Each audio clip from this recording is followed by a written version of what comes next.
Dans le monde du football aujourd'hui, par exemple, les meilleurs entraîneurs n'ont pas été les meilleurs joueurs. Or, ceux qui ont été par le passé de meilleurs joueurs, qui se sont lancés dans le métier d'entraîneur de football, ils n'ont pas été les meilleurs entraîneurs. Comment expliquer ça?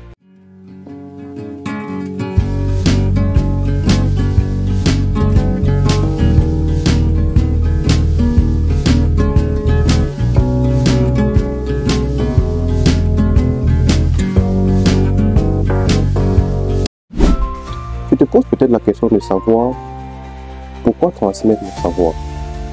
Quelles sont les raisons pour lesquelles je dois transmettre mon savoir? Il y a des raisons. Je te donne quelques raisons fondamentales.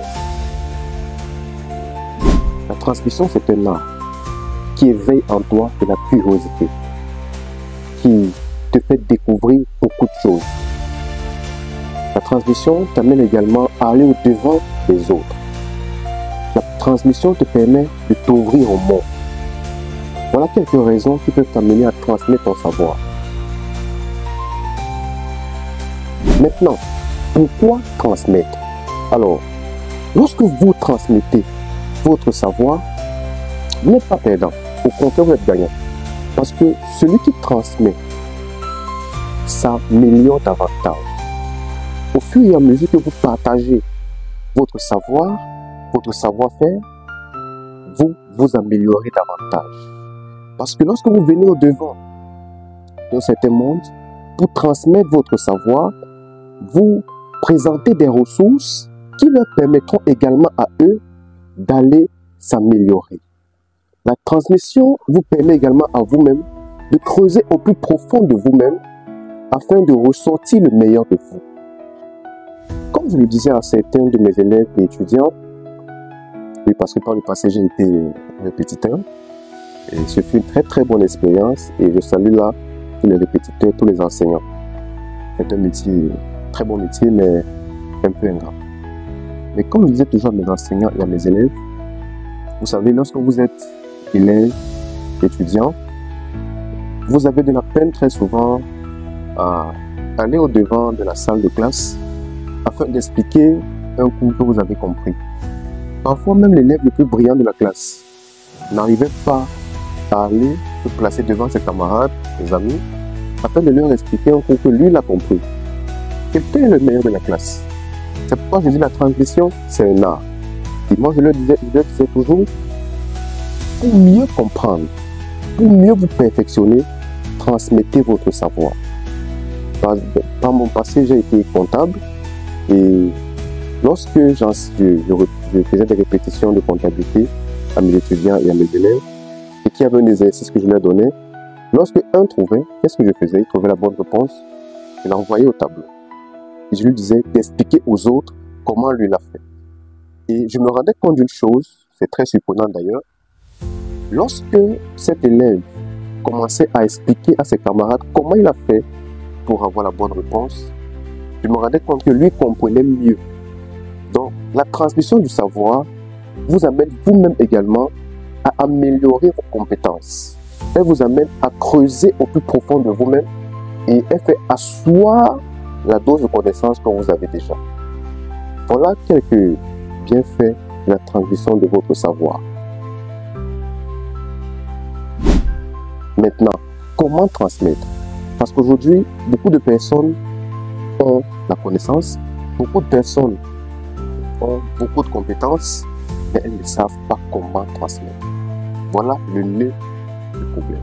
Maintenant, nous verrons comment transmettre. Alors, comment transmettre? Ah, là, c'est le nœud du problème. Dans le monde du football aujourd'hui, par exemple, les meilleurs entraîneurs n'ont pas été les meilleurs joueurs.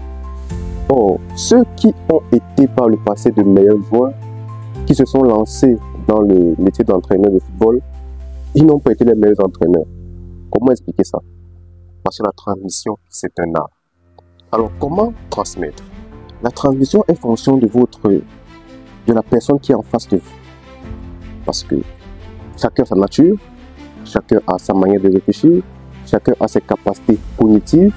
Donc, vous ne pouvez pas transmettre à X comme vous transmettez à Y. Vous ne pouvez pas former X comme vous formez Y.